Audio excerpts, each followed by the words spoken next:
Bonjour à tous. Ce matin, on se retrouve pour un nouvel épisode de notre webinaire Ensemble pour choisir sa plateforme. On accueille Frédéric et Florent de RCA qui vont nous répondre à nos 10 questions et puis les questions que vous aurez par la suite sur la plateforme Mon Expert en Gestion. Alors Florent, Frédéric, bienvenue. Je vous laisse vous présenter puis présenter aussi votre plateforme. Bonjour Boris, bonjour à toutes et tous. Donc moi je me présente rapidement, je suis Florent Mossard, je suis responsable Customer Success Manager chez RCA. Alors vous allez me dire c'est quoi un Customer Success Manager? C'est le responsable du succès client dans le déploiement de mon expert en gestion. Et avant d'arriver chez RCA, j'ai travaillé 15 ans en cabinet en tant qu'assistant comptable, réviseur, chargé de mission et même manager d'une agence comptable. Et je vais laisser Frédéric se présenter.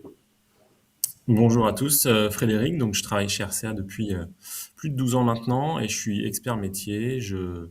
J'accompagne les, le groupe produit notamment sur le sujet important de la facture électronique. Donc je participe au groupe de travail de la DGFiP notamment ou de la FNFE.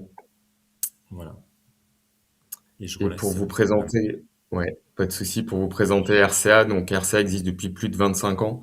On est basé à Saint-Herblain, à côté de Nantes. Donc on a maintenant plus de 300 collaborateurs. On a surtout deux gammes de produits. Donc on a une gamme qu'on appelle les logiciels experts, plutôt tournée bilan imagé, gamme déclarative avec IR et TNS et différents modules qui permettent au cabinet comptable de développer de nouvelles missions. Et on a notre solution compatible, donc MEG, mon expert en gestion, qui existe depuis 11 ans, qu'en gros les cabinets peuvent mettre à disposition de leurs clients les entreprises. Et là-dedans, en gros, on va gérer les achats, les ventes, la banque, la caisse, les notes de frais. On va en parler après. Et donc Meg est connecté à la plateforme agréée du village connecté. Donc c'est une alliance qui permet en fait l'intégration de la PA dans Meg. Et en fait, on est aussi adossé à Tessie, pardon, pour voilà maîtriser les coûts. Voilà un petit peu la présentation de notre PA. Très bien, merci. Alors, du coup, cette plateforme, elle s'adresse à qui? Elle s'adresse à la diversité des clients qu'on a dans les cabinets. Est-ce que vous avez des verticalités métiers? Est-ce qu'il y a des tailles d'entreprise particulières? Enfin, ou est-ce que ça correspond aux clients qu'on a dans les cabinets, puisque vous connaissez bien les cabinets? Eh ben, si on prend la cible vraiment de RCA et de MEG, c'est les experts comptables, puisqu'on a une charte d'engagement auprès de vous depuis de nombreuses années. Et donc, notre cible, c'est les experts comptables qui veulent proposer un outil de pré-compta, donc une solution compatible, pour les indépendants, les TPE, les petites PME même, parce qu'on a un outil de note de frais qui permet, voilà, et puis les auto-entrepreneurs. Enfin, c'est vraiment la cible, c'est les petites structures. D'accord, donc pas de verticalité particulière. En fait, c'est les clients qu'on a dans nos cabinets qu'on retrouve, qu'on accompagne en fait, et à C'est qui il ça, y a toute cette partie exactement. de. Quelle est la valeur ajoutée de votre plateforme? Et puis, alors, soit avec ou soit peut-être après, quels sont les services complémentaires proposés? Quand on a fait les formations en région auprès de nos confrères, on leur a expliqué que dans les plateformes, il y aurait des services complémentaires pour faciliter la vie des chefs d'entreprise, notamment une brique de paiement. Qu'est-ce que vous avez, une fois qu'on a vu un petit peu la valeur de la plateforme, quels sont les services complémentaires que les cabinets qui choisiront votre plateforme pourront proposer à leurs clients? Oui, donc alors mec, déjà comme vous l'avez dit, c'est vraiment l'objectif, c'est que c'est un outil simple à prendre en main côté entreprise. Donc les entreprises, le client entreprise va pouvoir faire ses devis factures dans un logiciel conforme, j'insiste.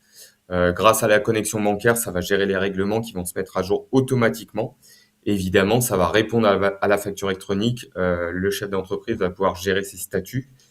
On a aussi des connexions avec l'ensemble des banques, même les néobanques, que ce soit Revolut, pardon, Conto, Shine. On peut se connecter avec eux. Côté achat, nous, on a revu notre module depuis 2 ans, on l'a revu complètement, il est beaucoup plus simple. On peut régler directement via Meg, via notre partenaire Bridge. On a une application mobile qu'on développe constamment parce qu'on estime que voilà les chefs d'entreprise qui vont être un petit peu moins à l'aise, ils ont forcément un téléphone pour pouvoir voilà mettre les pièces manquantes, gérer les statuts, capter les achats. Et au-delà aussi, on a un module caisse qui permet de reporter sa journée de caisse.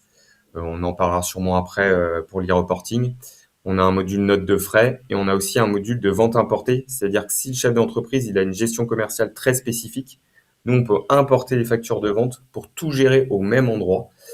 Donc, on voit bien qu'avec la facture électronique, ça va être une vraie évolution de l'organisation pour le chef d'entreprise. Les clients, il faut vraiment qu'ils prennent conscience qu'ils vont faire différemment et pas en plus. On fait encore des démos, on fait toujours des démos aux entreprises. On voit bien qu'ils gèrent leur activité via des fichiers Excel ou du reporting sur des relevés bancaires. Nous, tout ce qu'on veut, c'est qu'avec mon expert en gestion, ils gagnent du temps et qu'ils suivent mieux leur activité, pardon. Et notre conviction, c'est vraiment de simplifier la gestion de l'entreprise en centralisant un maximum de données au même endroit, dans le même outil.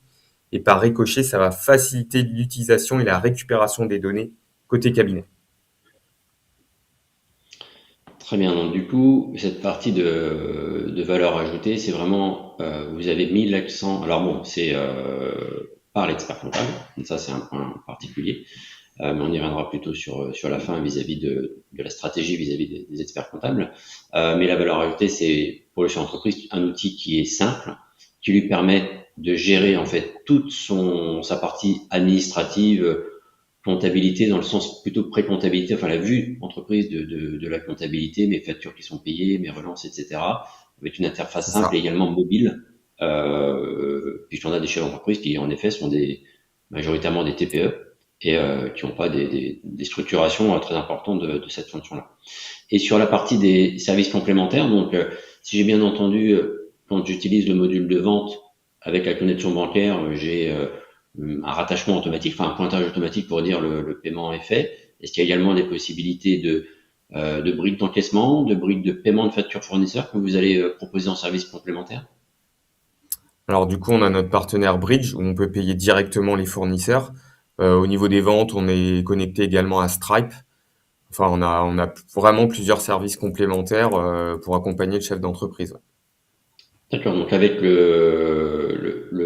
la plateforme mail proposée aux clients, ils seront capables de gérer des encaissements en ligne et de faire des paiements simplement depuis l'interface en fait. Donc de Tout à faciliter fait, toute la partie de process. Ok, exactement. très bien.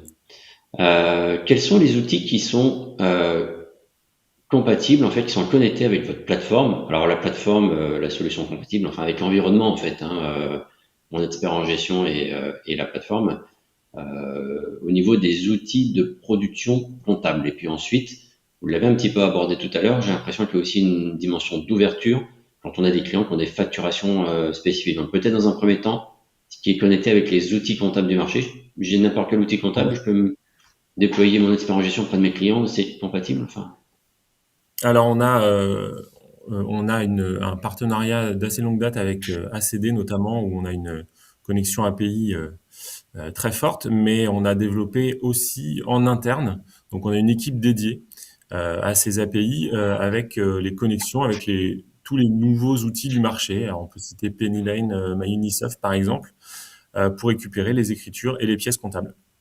On a aussi la possibilité de le faire en import manuel, mais là, on a vraiment dédié une équipe pour automatiser, puisque on sait le gain de temps est important. Effectivement, on va plus loin. On a une connexion avec Progebat notamment, qui est un outil de facturation et de devis pour le bâtiment. Donc, on gère pas, comme on le disait tout à l'heure, la verticalité bâtiment, par exemple, les spécificités, factures de situation. Et donc, on s'est plugué avec eux pour que vous puissiez dans Meg pouvoir récupérer en fait toutes ces informations-là. Et on a aussi, je sais pas si Flo en a parlé, il me semble, un module de vente importée. Donc là, c'est aussi pour potentiellement les outils métiers de vos clients qui voudraient garder, parce qu'on sait que vous pourrez pas passer 100% de vos clients sur mon expert en gestion, hein. Chaque entreprise a ses spécificités. Et donc, le but de vente importée, c'est de récupérer ces factures dans Meg pour faire de Meg l'endroit où vous avez les achats, les ventes de votre client. D'accord, donc en fait, au niveau des outils de gestion des entreprises, on propose un module de facturation qui est dans Meg. Il y a quelques API sur des verticalités, vous avez cité Progebat, et si jamais j'ai un outil de facturation qui est assez exotique et finalement peu fréquent, il y a un module de vente apportée qui permet de Voilà. couvrir l'intégration de l'ensemble des factures de vente, en fait. Avec ces trois Voilà, solutions-là, exactement. vous intégrez tout, hein, c'est ça. Ouais. Ok. Vous avez parlé des nouveaux outils comptables et pour les moins jeunes d'outils comptables, il y a des connexions aussi. Donc, on a parlé d'ACD sur les autres outils qu'on peut trouver. Vous avez aussi une connexion avec eux? Oui, on a des connexions avec. Bah là, je parlais de MyUnisoft et Pennyline, mais on a On a Sage, par Florent exemple. rappelle-moi. Voilà, Sage. Enfin voilà, C'est on vous essaie avez aussi. de faire tous les outils. Et après, dans tous les cas, on essaye vraiment de faire des connexions avec tous les éditeurs. Et si jamais il n'y a pas de connexion, il y a toujours moyen de faire un export avec la pièce jointe de manière assez classique et assez facile, quoi. D'accord. Donc en fait, vous êtes connecté en fait à tous les outils qu'on retrouve dans les cabinets, qu'ils soient peu importe les générations. Et dans le pire des cas, si j'ai un outil vraiment un peu spécifique dans mon cabinet, je fais un export de fait avec des pièces jointes et puis j'intègre ça. Donc vous êtes connecté globalement à tous les outils en fait. Certains, Exactement. on l'a compris de façon plus avancée, Automatisé, quoi. C'est ça. plus automatisée, mais de toute façon connecté avec tout. Très bien. Quelle est la politique de prix alors pour la plateforme? On va pas rentrer dans la politique de prix de mail. Enfin, vous pouvez un petit peu, mais l'idée aussi c'était de savoir est-ce que la plateforme, enfin la plateforme agréée est une facturation complémentaire ou pas. On a parlé des services complémentaires de paiement. Est-ce que c'est des services qui seront payants? Enfin, comment ça va se passer? Est-ce qu'il y a des choses, des modules spécifiques? Enfin, quelle est votre politique tarifaire un petit peu par rapport à ça? Est-ce que vous facturez, on comprend bien, hein, enfin si j'ai bien compris, facturez au cabinet, le cabinet se débrouille, enfin il fait ce qu'il veut en termes de C'est ça. tarifs. Ouais, je vais le repréciser, mais la plateforme agréée du village connecté, pour faire simple, elle est intégrée dans nos tarifs de licence MEG. Donc là, je vais vous parler rapidement des tarifs des licences MEG. Mais on a deux types de licences. On a une licence Start. Donc la licence Start, c'est uniquement pour la partie vente, facturation et notes de frais. Donc ça, c'est à 5 euros. Et ça sera évidemment éligible à l'émission des factures électroniques. Sinon, on a nos licences Premium. Et dans la licence Premium, en fait, on intègre le module achat. On intègre aussi le module banque et là, c'est vraiment côté réception. Donc ça, c'est vraiment pour faciliter la gestion côté entreprise de la réception des factures électroniques. Et là, les tarifs, ils vont de 3 euros pour la SCI, 7 euros pour les BNC et 15 euros pour les BIC. Donc j'insiste, c'est vraiment le tarif qu'on facture au cabinet, c'est notre charte d'engagement. Et ils peuvent et surtout, ils doivent marger, c'est-à-dire que on en reparlera à la fin, mais ben voilà, le tarif de revente moyen du cabinet, c'est entre 35 et 50 euros. Donc nous, on facture au cabinet, c'est le cabinet qui refacture au client entreprise parce qu'à l'intérieur, il va peut-être mettre l'accompagnement, la formation, il met ce qu'il veut. Et tout à l'heure, j'ai parlé des fournisseurs via le service complémentaire Bridge. Pareil, Bridge, c'est inclus dans nos licences premium. Donc nous, on essaye vraiment de faire très simple au niveau de notre tarification de la plateforme agréée ou des services complémentaires. C'est inclus dans nos licences premium. Si je résume en deux mots, tout est gratuit en fait. Enfin, tout est gratuit. C'est-à-dire que la brique, Alors non, justement, c'est pas gratuit, mais c'est inclus non, dans mais nos licences. On la prend en brique charge plateforme, le coût. voilà, c'est ça, la brique plateforme, vous l'intégrez, enfin, c'est dans le prix en fait. Il n'y a pas de prix complémentaire concernant le tuyauterie, hein, plateforme agréée, C'est ça. qui est d'échange, et le module de service Bridge quand on est dans des licences premium, hein, c'est bien ce que j'ai C'est ça. entendu, c'est aussi inclus dedans. Oui, c'est ça. Donc On tout est fait pas une gratuit. facturation à la facture électronique, on essaye vraiment de faire quelque chose de simple, de compréhensible et c'est inclus dans nos Vous licences avez premium. aujourd'hui une solution compatible et du coup cette brique plateforme agréée et n'est pas facturée en plus, quoi. Donc elle est ok. Très bien. Tout à fait. On remettra de toute façon, il y aura un lien sur la page du webinaire et dans notre dossier, on mettra aussi cette notion de grille tarifaire dessus. Vous nous la ferez passer puis on pourra la mettre à disposition des cabinets.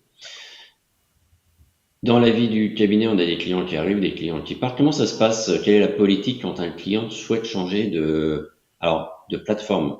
Donc, si j'ai bien compris, la plateforme elle est intégrée dans mon expert en gestion. Donc, si le client souhaite sortir, il va sortir à la fois de la plateforme et de la solution de gestion, mon expert en gestion. Comment est-ce que ça se passe en termes de politique de changement? On sait que la facture qui a été envoyée via une plateforme, le cycle de vie doit être fait par cette plateforme pour les factures émises notamment pour les prestataires de services avec les notions de e-reporting. On a, au fur et à mesure de nos webinaires aussi, on est revenu sur le fait qu'il y avait une norme en fait imposée par l'administration fiscale sur de la portabilité, de l'ouverture. Comment ça se passe pour vous en termes de si un client souhaite changer de plateforme? Ouais. Eh bien, en fait, donc du coup, effectivement, on respecte le protocole de la DGFiP qui va s'appliquer à toutes les PA et il y a effectivement la loi de finances 2026 qui a été votée et qui a ajouté 6 mois, puisque avant la portabilité elle était de 6 mois, ils ont ajouté, donc ils l'ont passé à 12 mois. Donc sur Meg, il n'y a pas d'engagement, comme le disait Florent, et on a une portabilité complète des données. Donc c'est-à-dire que le client, à partir du moment où vous allez vouloir, où il va vouloir partir, où c'est vous qui coupez, on va dire la licence, il n'y a pas d'engagement, il y a 30 jours. Mais forcément, avec le mécanisme de portabilité, on va pouvoir, enfin, le client va pouvoir tout ce qu'il a fait avant. Forcément, il va pouvoir exporter ces données pour télécharger une archive complète en fait et avoir toutes ces données, ses FEC, ses factures, etc. Donc là, de ce côté-là, on a la portabilité de son dossier pour qu'il aille chez ailleurs. D'accord. Donc on a ce respect de la portabilité d'un an et en plus il peut tout exporter et garder tout son Voilà. historique si jamais il est amené à changer. On sait qu'on a des contraintes de conservation de documents qui sont assez longues et du coup il exporte Oui. tout et après il charge à lui de le stocker ou comme il le souhaite, mais en tout cas il peut tout, De l'archiver et de le stocker. Exactement. Un point qui est impactant fortement pour les entreprises et du coup aussi pour les cabinets, même si c'est plutôt sur 2027, c'est le e-reporting. Et notamment, il y a deux sujets par rapport au e-reporting. Le e-reporting B2C, donc les données de caisse, les données de facturation à des particuliers. Comment est-ce que vous gérez donc vous avez dit tout à l'heure, il y a un module caisse qui existe, un module de saisie de caisse. On va avoir la possibilité de connecter des caisses connectées à votre plateforme par API pour certains éditeurs qui seront peut-être les plus courants. On va avoir la saisie. Enfin, comment ça va se passer? Comment vous avez prévu ça? Ouais. Alors ça, c'est une grande question. C'est une partie qui est floue. On est souvent sollicité là-dessus. Donc c'est en cours parce qu'il y a des groupes de travail. Donc nous, on attend clairement les règles du jeu. Mais globalement, on voit à côté mec comment ça va s'articuler. Donc on a aussi la partie vente, facturation. On sait tout de suite si c'est une personne morale ou une personne physique. Donc via l'automatisation avec le relevé bancaire, on va forcément avoir un état récapitulatif avec tout ce qui est concerné par le e-reporting, que ce soit au niveau vente à des particuliers. On a les caisses, je vais en reparler après. On a la partie achat et tous les achats qui vont pas rentrer aussi dans le cadre de l'e-invoicing, donc tout ce qui est les achats à l'Union européenne, les tickets.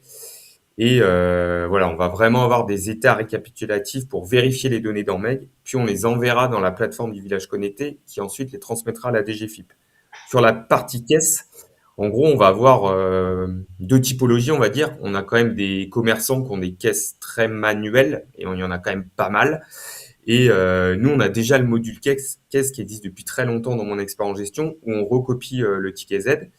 Ça va servir d'e-reporting, on aura un état récapitulatif, je vais y arriver, et ça pourra partir à la DGFiP. On travaille pour essayer de le scanner, d'automatiser tout ça, que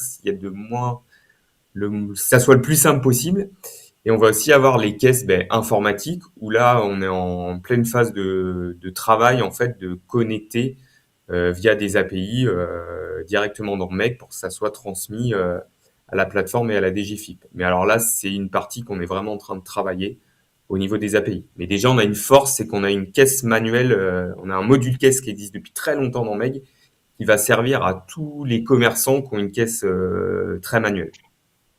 Je sais pas si j'ai bien répondu à la question, mais j'essaye d'être clair parce que c'est pas forcément Alors, la si, question. parce que dans la question, il y a donc vous êtes connecté aux API et en effet, la réalité du terrain, c'est qu'on a des clients qui ont des caisses manuelles, qui garderont des caisses manuelles, d'autres qui n'en auront pas.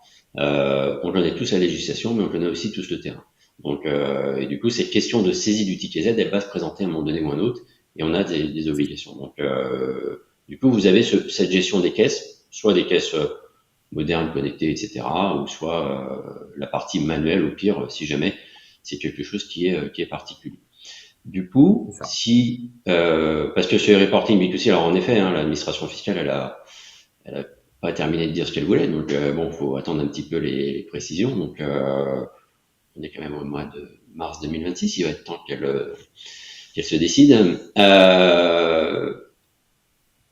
Si jamais j'utilise, parce que du coup, j'ai aussi la partie facturation, avec quand j'ai un artisan qui finalement va avoir et du invoicing et du e-reporting en données de transaction, tout ça, ça va être intégré automatiquement. C'est-à-dire que si je mets mon client sur mail, sur la partie e-reporting, j'ai rien à faire, quoi, en fait.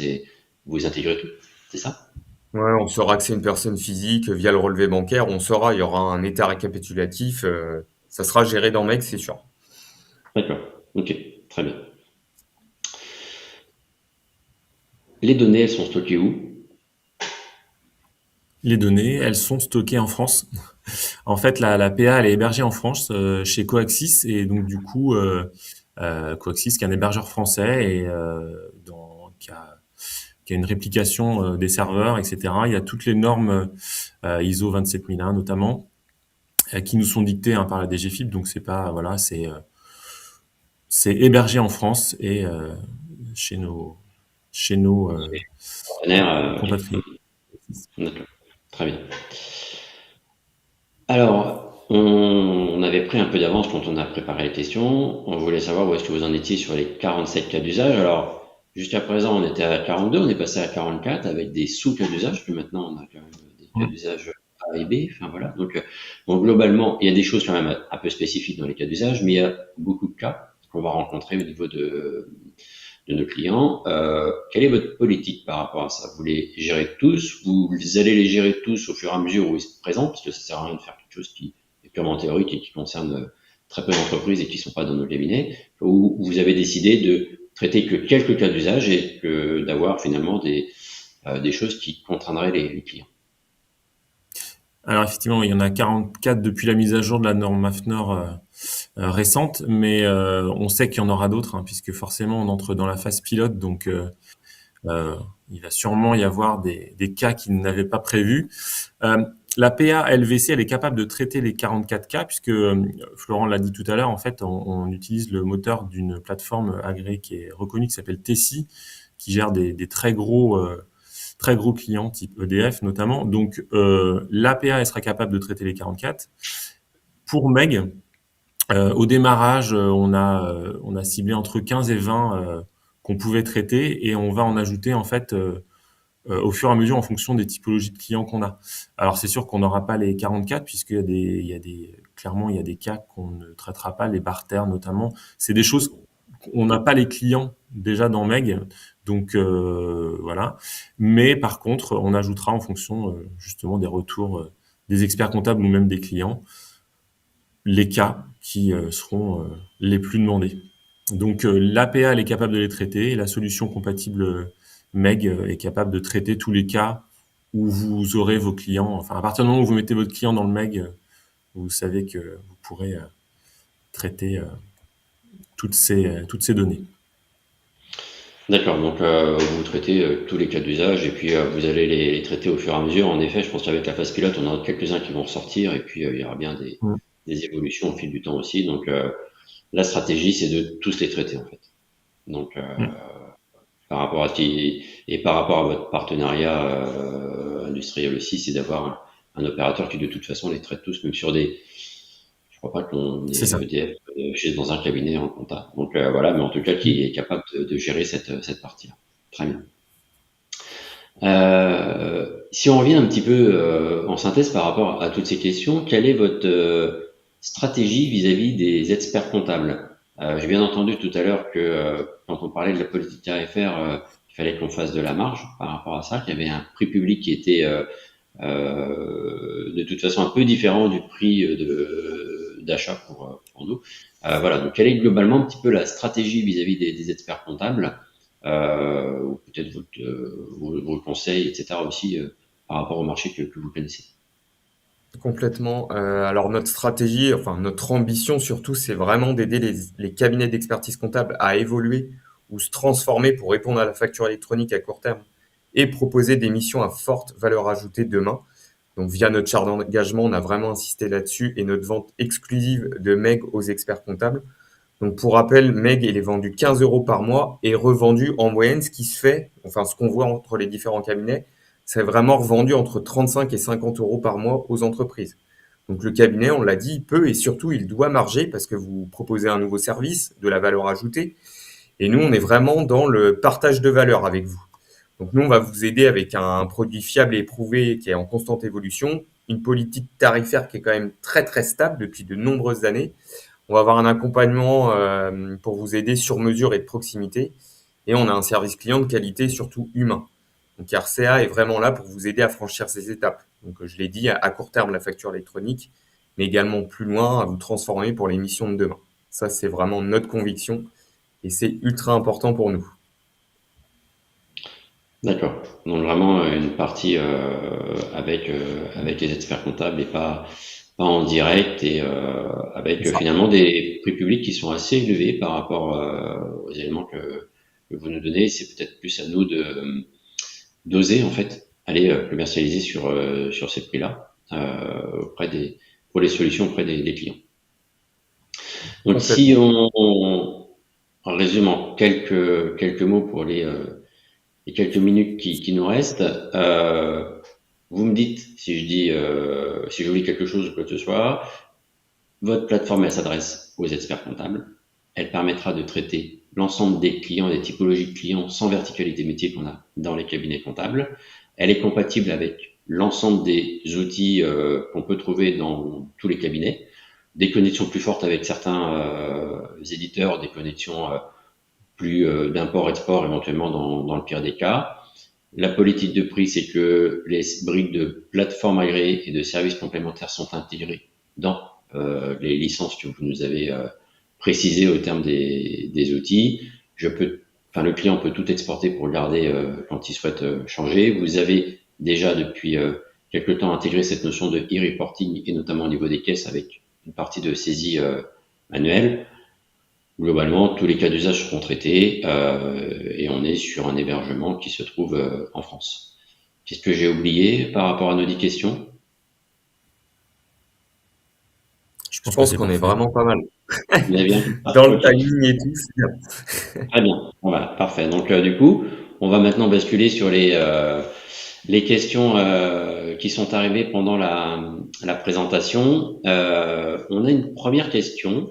Est-ce que on peut gérer l'analytique dans mon expert en gestion? Donc là, je pense que c'est plutôt, parce que souvent l'affectation analytique, on a besoin du client. Donc, est-ce que le client peut faire de l'affectation dans mon expert en gestion et de ça redescendre dans la comptabilité derrière?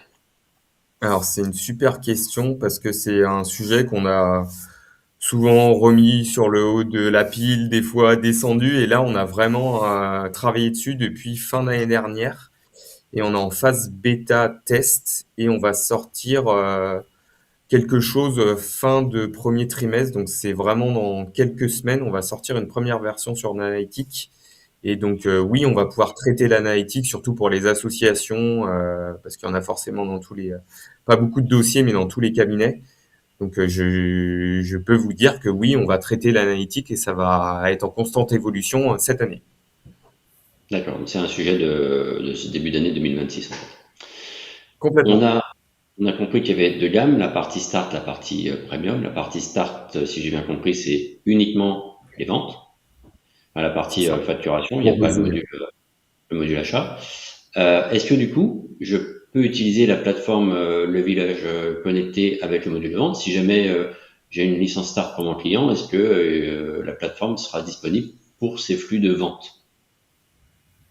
Oui, complètement. Si je dis pas de bêtises, Frédéric, oui, à l'émission, il y Ouais, aura forcément, ça sera compris. oui. En fait la différence entre l'émission et la réception, c'est en réception, on est obligé d'inscrire le client dans l'annuaire de l'État. Donc on a une partie mandat, etc. Alors que dans la partie vente, en fait, il y a juste à activer le module. et à signer les CGU, on va dire, de la partie vente et de la partie LVC, mais il n'y a pas d'inscription dans l'annuaire puisque en fait, votre client peut très bien avoir le module facturation chez nous et un autre module de facturation ou de caisse ou de e-commerce, et il peut émettre en fait ses ventes de plusieurs modules, on va dire. Mais oui, il n'y a pas de D'accord. souci. L'APA est bien intégrée dans la partie vente. D'accord. Donc pour la partie start, on a bien la plateforme qui est intégrée dedans aussi. Ok. Alors on a vu avec la connexion bancaire qu'il y avait des rapprochements automatiques sur les ventes. Ce sera également le cas sur les achats. Oui, oui, bien sûr, évidemment, ouais. Ok. Alors, si on revient sur le schéma des ventes importées, parce que en effet, il y a des outils de facturation sur lesquels on peut avoir des ventes importées. Est-ce que là, il sera possible d'utiliser la plateforme agréée Le Village Connecté avec les ventes importées? Parce que j'ai un client qui a un module de facturation qui finalement correspond à son activité, mais qui n'a pas de plateforme agréée. Et est-ce que je vais pouvoir me remettre le remettre dans la boucle, la plateforme du village connecté, avec le module des ventes importées? Tu veux que je réponde, Florent? Ouais, je veux bien, j'ai une réponse, mais je pense que tu vas être plus précis que moi. Non, en fait, il y a le cas où le client fait du coup ses facturations effectivement sur un outil qui génère du Facturix, et nous on va pouvoir l'importer dans les ventes importées et l'envoyer via la plateforme agréée effectivement. Par contre, pour les ventes qui viendraient potentiellement d'un outil qui ne fait pas du Facturix, ou un outil qui soit par exemple un Excel ou un Word, on a pris parti de ne pas pouvoir. Enfin, c'est même pas. On a pris parti, c'est qu'en fait, il aurait fallu euh, refaire de la saisie pour que cette facture puisse être émise via la plateforme agréée, parce que il y avait des contraintes, on va dire, au niveau de la certification, notamment AFNOR. Et donc, du coup, on s'est dit que, quitte à ressaisir des choses, autant les saisir directement dans mon expert en gestion et à faire sa facture directement dans mon expert en gestion, plutôt que d'aller prendre un PDF ou un Word, le mettre dans mon expert en gestion, faire de l'ECR dessus, ressaisir. Donc voilà. Donc le parti pris, c'est de dire, bah, pour ces clients-là, directement plutôt saisir via le formulaire. En plus, on l'a simplifié.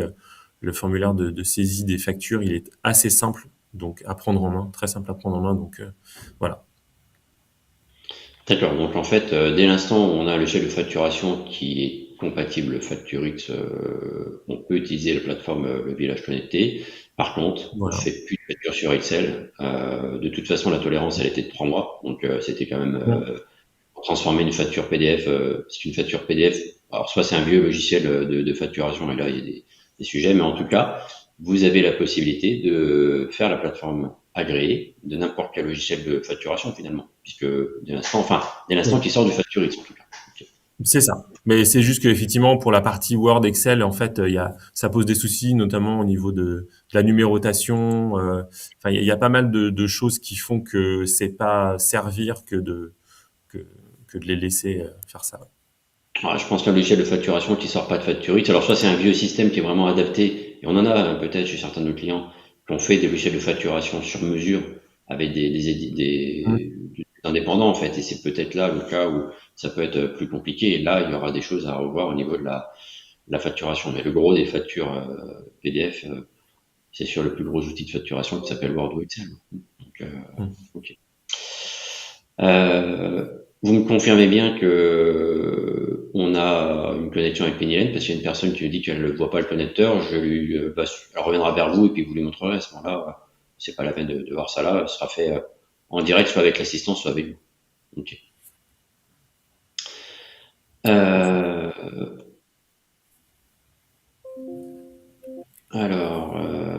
très bien. Avec CJ Quadra aussi, vous avez une connexion? Avec Cegid, je crois que c'était en cours, mais c'est pas toujours simple. Donc, dans le pire des cas, il y a toujours le modèle d'export avec pièce jointe qui est assez facile à faire. D'accord. Ok. Ouais, on a un export plus pièce jointe. Mais enfin, vous devez le savoir, Cegid a racheté Shine récemment et il y a une réorganisation, on va dire, de leur gamme. Et donc, on est en communication avec eux déjà, mais c'est effectivement, pour l'instant, ils sont en train de réorganiser. Donc, mais il y D'accord. a possibilité de faire, comme le dit Florent, en import très simple. Ok. Euh, le module vente, est-ce qu'il fonctionne avec SumUp, par exemple, pour les ventes en ligne? Est-ce qu'il y a une intégration des ventes en ligne dans le module de vente, dans les imports de vente, ou s'il y a des connexions avec les sites en ligne, enfin le e-commerce, comment? Le e-commerce. Non, ça va faire partie justement de ce qu'on disait tout à l'heure, c'est-à-dire que c'est toutes les connexions qui vont être mises en place. Alors, on aura sans doute des connecteurs, ce qu'on appelle les multiprises universelles, mais c'est un sujet qui est en cours effectivement avec les caisses. Le e-commerce, on sait aussi que c'est quelque chose qui est demandé, ouais. Ok. Donc c'est en cours. Les factures d'achat B2B et intracom, elles sont aussi concernées par le reporting, donc ça c'est géré dans le module achat. Oui, ce sera géré dans le module Mm. achat, comme on disait.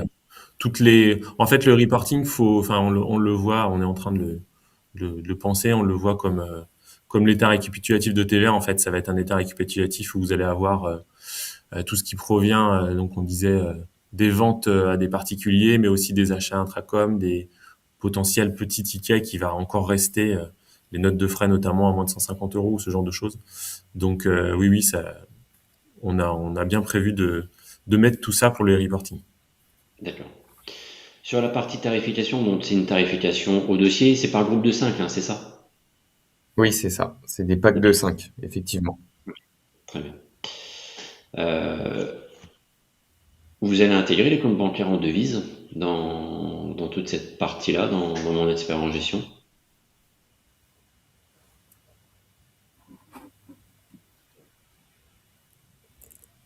Du, Non, je Je crois connecte un pas. compte bancaire aujourd'hui, parce qu'en fait la difficulté, je pense, c'est que bah, je dois pouvoir connecter un compte bancaire, même, enfin peu importe la monnaie, donc un compte bancaire en devise, je pense que je peux l'intégrer dans mon expert en gestion avec les connexions comme n'importe quel autre compte. Je pense par contre qu'il y a une question après sur la transformation en écriture comptable, et donc là sur la conversion à ce moment-là. Est-ce que c'est un module qui est intégré dedans? on n'a pas la conversion de devise euh, actuellement dans Meg. Donc, soit le compte bancaire, effectivement, il est en euros et donc dans ce cas-là, il n'y a aucun souci. Après, si c'est un compte bancaire qui est dans une autre devise, là, forcément, ça ne fonctionnera pas. On n'a pas cette conversion. Ouais. D'accord. C'est la partie conversion dans enfin, c'est possible de le gérer dans mon expert en gestion et le client peut voir son compte en devise, Oui, oui. que la facture est payée, etc. Par contre, la traduction, enfin, la conversion pour la traduction comptable, là, c'est pas géré, c'est quelque chose qui doit être géré Ça. par le cabinet, en fait. Ou par Ouais. le logiciel, comptable qui peut-être le gère via les transmissions. Très bien. Mm. Pareil, on a une personne qui nous dit qu'elle n'arrive pas à inscrire dans la plateforme les dossiers qui sont dans l'offre Start. Donc le plus simple, c'est qu'elle reprenne contact peut-être avec l'assistance ou avec vous pour solutionner ce problème-là, puisque vous nous avez dit que dans l'offre Start, il y avait aussi la plateforme agréée qui était Oui. intégrée. Ok. En fait, c'est qu'elle est comprise du coup, mais je pense que c'est plus une notion de. En fait, on inscrit dans la plateforme. Enfin, quand on dit dans la plateforme, c'est dans l'annuaire uniquement les modules qui sont premium, c'est-à-dire les modules qui peuvent réceptionner des achats ou via la banque pour voilà.